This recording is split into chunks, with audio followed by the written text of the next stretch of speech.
മറിയത്തിലൂടെ ഒരാൾ, ഒരു കുടുംബം യേശുവിലേക്ക് അടുക്കുക, യേശുവിലാകുക. മറിയത്തിലൂടെ, പരിശുദ്ധ അമ്മയിലൂടെ യേശുവിലേക്ക് നടക്കുക, അമ്മയിലാകുക. അമ്മെന്ന് പറഞ്ഞാൽ യേശുവിലാകുക എന്നാണ് ആ നിയോഗത്തിൻ്റെ ഭാഗം. അങ്ങനെയാണ്. അതിലൂടെ നമ്മൾ മനസ്സിലാക്കുന്നൊരു കാര്യമാണ്, മറിയത്തെ ശ്രേഷ്ഠയാക്കി മാറ്റിയത് എന്താണെന്നറിയാമോ? മറിയത്തെപ്പോലെ വചനം സ്വീകരിക്കുക, ആ വചനത്തിന് സമർപ്പിക്കുക. അതാണ് പരിശുദ്ധ അമ്മയെ മറ്റെല്ലാ സ്ത്രീകളിൽ നിന്ന് ശ്രേഷ്ഠയാക്കി മാറ്റിയത്.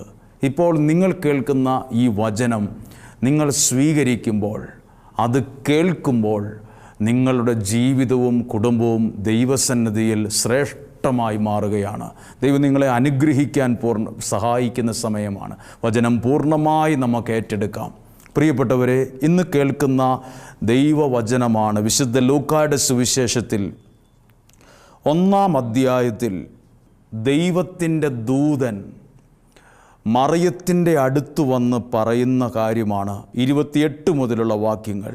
ദൂതൻ അവളുടെ അടുത്ത് വന്ന് പറഞ്ഞു, ദൈവകൃപ നിറഞ്ഞവളെ സുസ്തി, കർത്താവ് നിന്നോടുകൂടെ.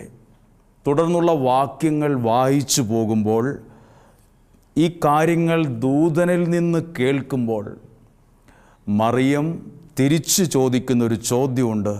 അതാണ് 34-ാമത്തെ വാക്യം. മറിയം ദൂതനോട് പറഞ്ഞു, ഇത് എങ്ങനെ സംഭവിക്കും? ഞാൻ പുരുഷനെ അറിയുന്നില്ലല്ലോ. ഇതെങ്ങനെ സംഭവിക്കും എന്നൊരു ചോദ്യമുണ്ട്. അതായത് അവൾ കേട്ട ഈ ദൈവസ്വരത്തിൻ്റെ മുമ്പിൽ ഇതെങ്ങനെ സംഭവിക്കും എന്നതിനെക്കുറിച്ചുള്ള ഒരു അസ്വസ്ഥതയുണ്ടായി. പ്രിയപ്പെട്ടവരെ, അടുത്ത വാക്യം വായിക്കുന്നതിന് മുമ്പ് എന്നെ ദൈവവചനത്തിലൂടെ പ്രാർത്ഥനയിൽ ശ്രദ്ധിക്കുന്ന നിങ്ങളോട് പറയാം, ഒരുപാട് പേരുടെ മനസ്സിൽ ഒത്തിരി ആശങ്കകളുണ്ട്, ആകുലതകളുണ്ട്, ഉത്തരമില്ലാത്ത ഒരുപാട് പ്രശ്നങ്ങളുണ്ട്. എന്തു ചെയ്തിട്ടും എത്ര പ്രാർത്ഥിച്ചിട്ടും പല കാര്യങ്ങൾക്കും ഉത്തരമില്ല. അങ്ങനെയുള്ള മാനസികമായി വിഷമിക്കുന്നവരുണ്ട്. ഇതെങ്ങനെ സംഭവിക്കും? ആ വാക്യത്തെ മാത്രം എടുത്തുകൊണ്ട് നിങ്ങൾക്ക് വേണ്ടി വചനം പറഞ്ഞ് പ്രാർത്ഥിക്കട്ടെ. എങ്ങനെ സംഭവിക്കും? എൻ്റെ കാര്യങ്ങൾ എങ്ങനെ നടക്കും? എല്ലാം പഠിച്ചു, പക്ഷേ എനിക്കൊരു നല്ല ജോലിയില്ല. ഇനി ജോലി കിട്ടുമോ? ജോലി കിട്ടിയില്ലെങ്കിൽ എൻ്റെ ജീവിതം എങ്ങനെ മുന്നോട്ട് പോകും? ഈ രോഗം സൗഖ്യമായില്ലെങ്കിൽ എങ്ങനെ എൻ്റെ ജീവിതം എന്തായിത്തീരും? ഈ സ്ഥലം വിറ്റില്ലെങ്കിൽ, ഈ കാര്യം റെഡിയായില്ലെങ്കിൽ, ഇങ്ങനെ പോയാൽ എവിടെ ചെല്ലും എൻ്റെ ജീവിതം? ഒരെത്തും പിടിയും കിട്ടുന്നില്ലല്ലോ. ഇങ്ങനെയുള്ള മാനസിക അവസ്ഥയിൽ കഴിയുന്ന ആരെങ്കിലും ഉണ്ടെങ്കിൽ, പരിശുദ്ധ അമ്മയും മറിയവും ഇതുപോലൊരു സമയത്ത് എന്തു ചെയ്യും? ഞാനിതെങ്ങനെ സംഭവിക്കും? ഇതെങ്ങനെ അറിയും എന്ന് ചോദിച്ചപ്പോൾ ദൈവത്തിൻ്റെ ദൂതൻ കൈമലർത്തി കാണിക്കുകയല്ല ചെയ്തത്. എനിക്കും അറിയത്തില്ല എന്താ സംഭവിക്കുമെന്നല്ല പറഞ്ഞത്. കൃത്യമായി ഉത്തരം പറഞ്ഞു. അടുത്ത വാക്യത്തിൽ ദൂതൻ മറുപടി പറഞ്ഞു. 35-ാമത്തെ വാക്യം, പരിശുദ്ധാത്മാവ് നിൻ്റെ മേൽ വരും, അത്യുന്നതൻ്റെ ശക്തി നിൻ്റെ മേൽ ആവസിക്കും. അതാണ് ഉത്തരമില്ലാത്ത ചോദ്യത്തിന് ഏതെങ്കിലും കാര്യങ്ങളിൽ വിഷമിച്ചിരിക്കുന്ന ഒരാളുണ്ടെങ്കിൽ, നിങ്ങളുടെ കാര്യം എന്താകും? എവിടെ ചെന്ന് അവസാനിക്കുക? എൻ്റെ ജീവിതം എന്തായിത്തീരും? എൻ്റെ കുഞ്ഞുങ്ങളുടെ ഭാവി എവിടെ ചെന്ന് അവസാനിക്കുക? എൻ്റെ വീട് എന്തു ചെയ്യും? ഈ കടബാധ്യത, ഈ ഒരു സാഹചര്യം എന്തു ചെയ്യും? ഒരു ഉത്തരം കൊടുത്തിട്ടുണ്ട് ദൈവത്തിൻ്റെ വചനം. പരിശുദ്ധാത്മാവ് നിൻ്റെ മേൽ വരും, ദൈവത്തിൻ്റെ ശക്തി നിൻ്റെ മേൽ ആവസിക്കും. ഇതൊരു ഉത്തരമാണ്. ഇത് ഈ കേൾക്കുന്ന ദൈവവചനം ഈ ഒരു ശാലോം TV-യിലൂടെ ശ്രദ്ധിക്കുന്ന ഓരോരുത്തരോടും ഓരോ കുടുംബങ്ങളോടും ദൈവം പറയുന്നൊരു ഉത്തരമാണ്. വിഷമിക്കാതിരിക്കുക, സങ്കടപ്പെടാതിരിക്കുക, ആശങ്കപ്പെടാതിരിക്കുക. ദൈവത്തിൻ്റെ പരിശുദ്ധാത്മാവ് നിൻ്റെ മേൽ വരും, അത്യുന്നതൻ്റെ ശക്തി നിൻ്റെ മേൽ വരും. അപ്പോൾ നീ ആശങ്കപ്പെടുന്നതിലല്ല അർത്ഥം, ഒരർത്ഥവും ഇല്ല. ദൈവത്തിൻ്റെ ശക്തി നിൻ്റെ ആശങ്കകളെ പരിഹരിക്കും. ദൈവത്തിൻ്റെ ഈ ആത്മാവിൻ്റെ ഇടപെടൽ നിൻ്റെ അസ്വസ്ഥതകൾ മാറാൻ ഇടവരും. പരിശുദ്ധാത്മാവ് മറിയത്തിൽ ഇറങ്ങി വന്നു. പ്രിയപ്പെട്ടവരെ, എന്നെ ശ്രദ്ധിച്ചു കൊണ്ടിരിക്കുന്ന പ്രിയപ്പെട്ടവരെ, പരിശുദ്ധാത്മാവിനെക്കുറിച്ച് പറയുന്നൊരു കാര്യമാണ്. പരിശുദ്ധാത്മാവ് നിൻ്റെ മേൽ വരും. അത്യുന്നതൻ്റെ ശക്തി നിൻ്റെ മേൽ ആവസിക്കും. പരിശുദ്ധാത്മാവിനെക്കുറിച്ച് ദൈവവചനത്തിലൂടെ ശ്രദ്ധിക്കുന്നൊരു കാര്യമാണ് അപ്പസ്തോല പ്രവർത്തനം 1-ാം അധ്യായം 14-ാമത്തെ വാക്യം. പരിശുദ്ധ അമ്മയ്ക്ക് വിമല ഹൃദയ പ്രതിഷ്ഠയിലൂടെ നമ്മളെയും നമ്മുടെ കുടുംബത്തെയും സമർപ്പിച്ച് പ്രാർത്ഥിക്കുമ്പോൾ നമ്മുടെ ഉള്ളിൽ ദൈവം നൽകുന്ന പരിശുദ്ധാത്മാവ് നിറയും. പരിശുദ്ധാത്മാവ് നിറയും. പരിശുദ്ധാത്മാവ് നിറഞ്ഞാൽ അതൊരാൾക്കല്ല അതിൻ്റെ ഗുണം. ഈ മറിയം, പരിശുദ്ധാത്മാവ് നിറഞ്ഞ മറിയം എലിസബത്തിനെ സന്ദർശിച്ചപ്പോൾ അവിടെ ദുഃഖമുണ്ടായി, അവിടെ പ്രശ്നമുണ്ടായി, വഴക്കുണ്ടായി എന്നല്ല, അവിടെ ആനന്ദമുണ്ടായി, അവിടെ സന്തോഷമുണ്ടായി. എലിസബത്തിൻ്റെ ഉദരത്തിലുള്ള കുഞ്ഞിന് വരെ ആ ആത്മീയ അനുഭവം ഉണ്ടായി. ആ കുടുംബത്തെ അത് അനുഗ്രഹത്തിൻ്റെ നിലയിലേക്ക് ഉയർത്തി. പരിശുദ്ധാത്മാവ് ഒരു വ്യക്തിയിൽ നിറയുമ്പം ആ വ്യക്തി മറ്റൊരാൾക്കൊരു അനുഗ്രഹമായി മാറും, കൂട്ടായ്മയ്ക്കൊരു അനുഗ്രഹമായി മാറും. പരിശുദ്ധാത്മാവ് അവരിൽ നിറയും. എന്നെ കേൾക്കുന്ന ദൈവവചനത്തിലൂടെ ശ്രദ്ധിക്കുന്ന നിങ്ങളിൽ പരിശുദ്ധാത്മാവ് നിറയുമ്പോൾ നിങ്ങളുടെ കുടുംബം മുഴുവൻ അനുഗ്രഹത്തിലേക്ക് വളരുകയാണ് ചെയ്യുന്നത്. പരിശുദ്ധ ദൈവവചനം അങ്ങനെയാണ് പഠിപ്പിക്കുന്നത്. അടുത്ത വാക്യം ഈ അപ്പസ്തോല പ്രവർത്തനത്തിൽ എഴുതിയിട്ടുണ്ട്.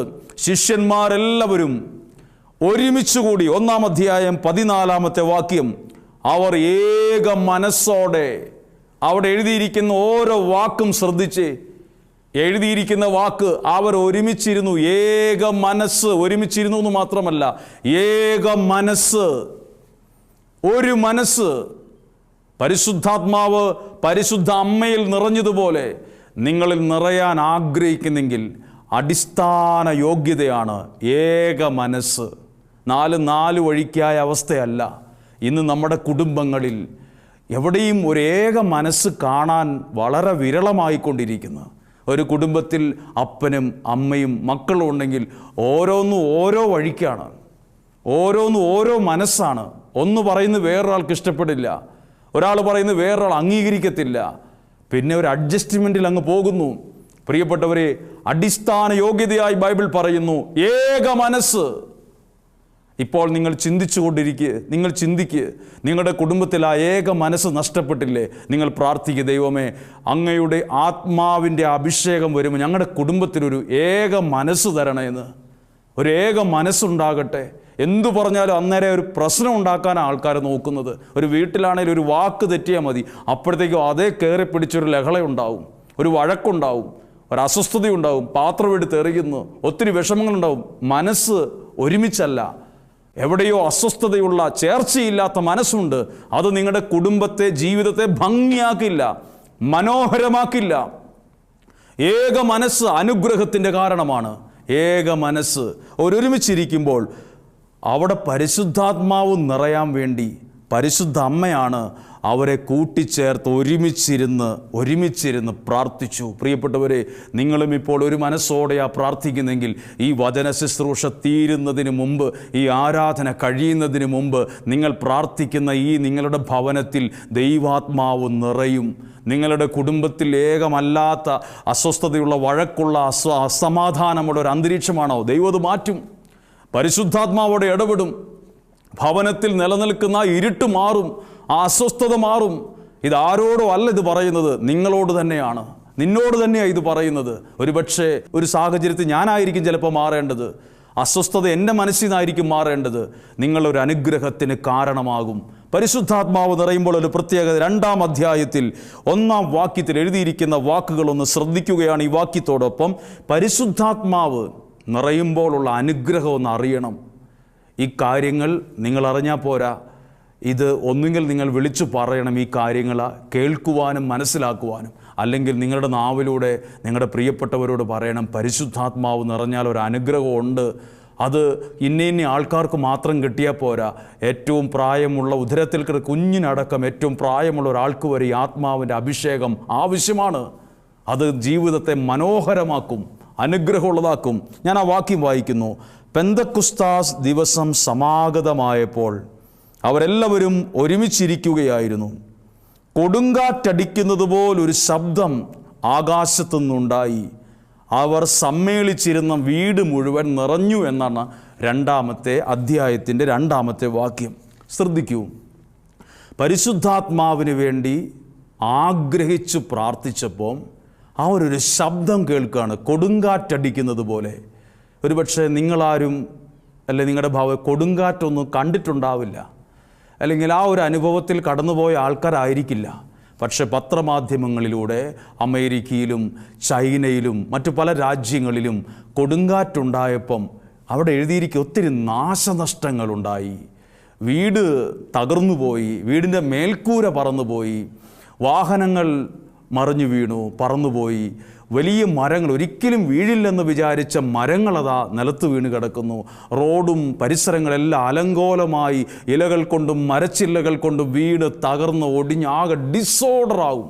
പക്ഷെ ബൈബിൾ വായിച്ചു നോക്കൂ, പരിശുദ്ധാത്മാവ് ഒരു കൊടുങ്കാറ്റ് വന്നപ്പം ഒരു വീടിൻ്റെയും മേൽക്കൂര പോയി എന്ന് എഴുതിയിട്ടില്ല, ഒരു മരവും വീണെന്ന് എഴുതിയിട്ടില്ല, ഒരാളുടെ ജീവിതവും താറുമാറായി ഡിസോർഡറായി എന്ന് എഴുതിയിട്ടില്ല. അപ്പോൾ ലോകത്തിൻ്റെ കണ്ണിലല്ല ഈ കൊടുങ്കാറ്റെന്ന വിഷയത്തെ നിങ്ങൾ കാണേണ്ടത്.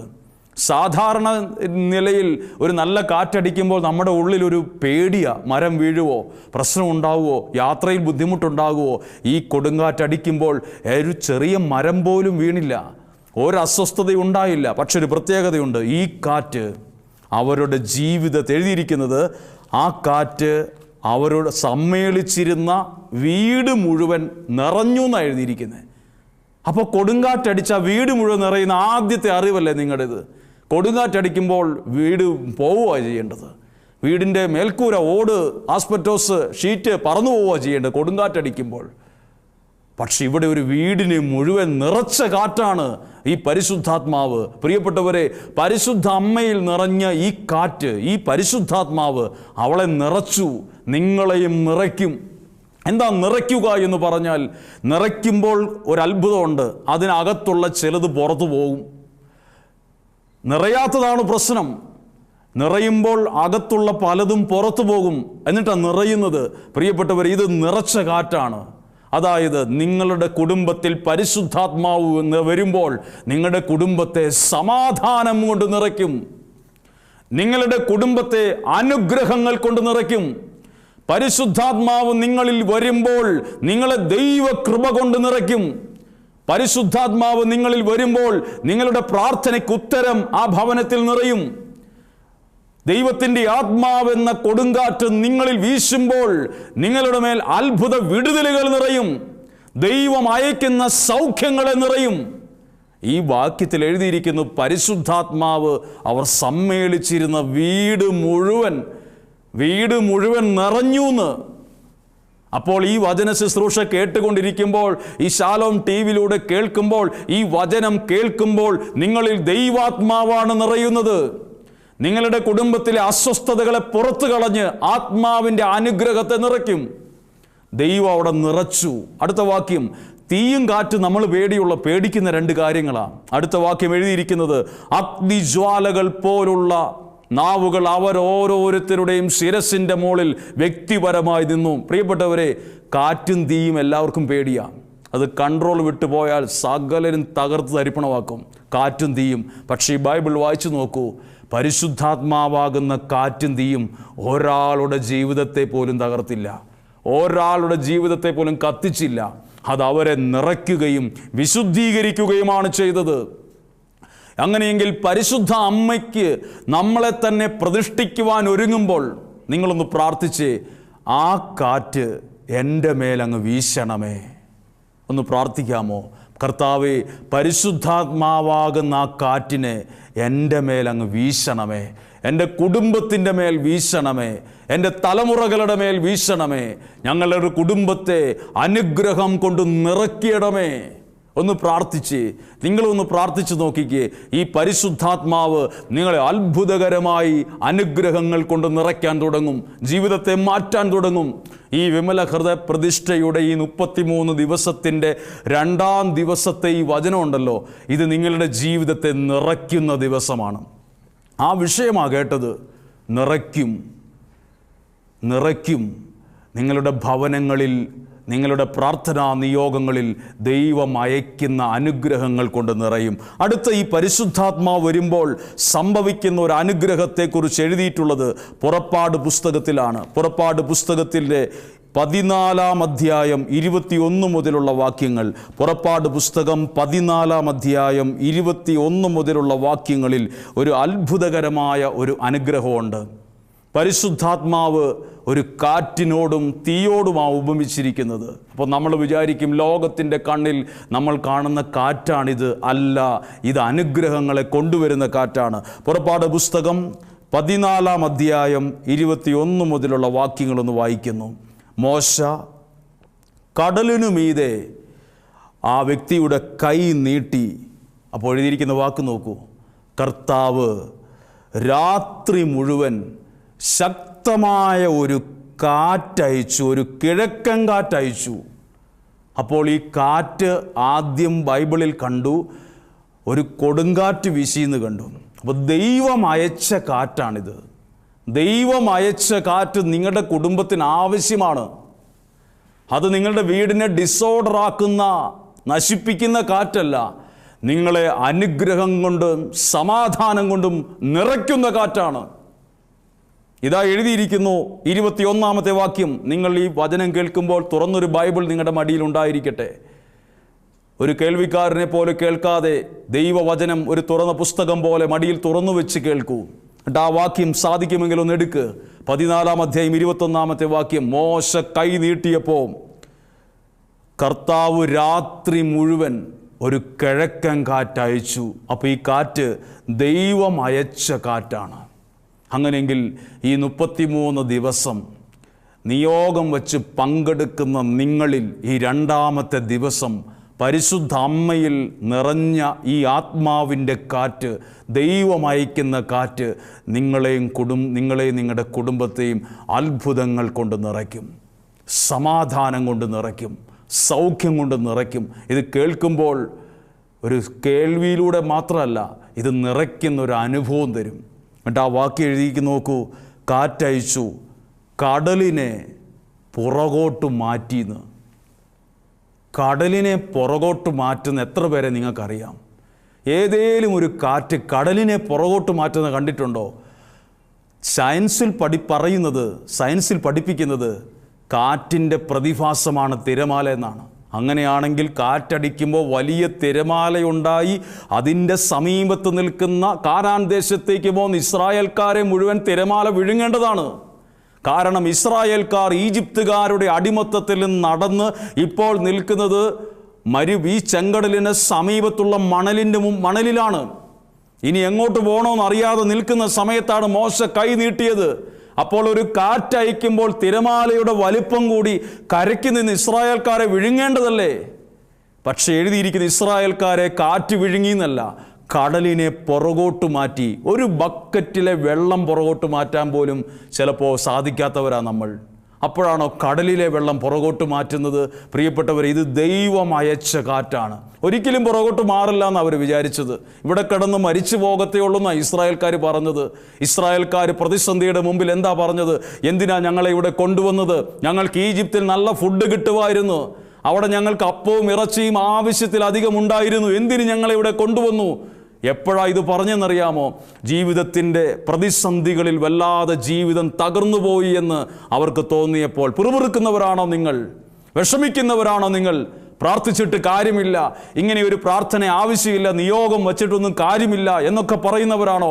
നിങ്ങളുടെ മുമ്പിലുള്ള ഏതു കടലിനെയും കടലാസ് പോലെ പിറകോട്ട് മാറ്റാൻ ഈ ആത്മാവിൻ്റെ ശക്തിക്ക് കഴിയും. അങ്ങനെയാണ് ബൈബിൾ പറയുന്നത്. പരിശുദ്ധാത്മാവാകുന്ന കാറ്റ് നിങ്ങളുടെ ജീവിതത്തിൻ്റെ മുമ്പിലുള്ള ഏതു കടലിനെയും പുറകോട്ട് മാറ്റും. ആ വാക്യം ഒന്ന് വായിക്കുകയാണ്. പിറകോട്ട് മാറ്റി കടലിനെ വരണ്ട ഭൂമിയാക്കി മാറ്റി. അടുത്ത വാക്യം, കടൽ വിഭജിക്കപ്പെട്ടു, ഇസ്രായേൽക്കാർ ഉണങ്ങിയ നിലത്തൂടെ നടന്നു. പ്രിയപ്പെട്ടവരെ, ഇതാണ് ആത്മാവിൻ്റെ 2-ാമത്തെ ഭാഗം. അത് ആ തടസ്സങ്ങളെ മാറ്റുന്ന കാറ്റാണ്.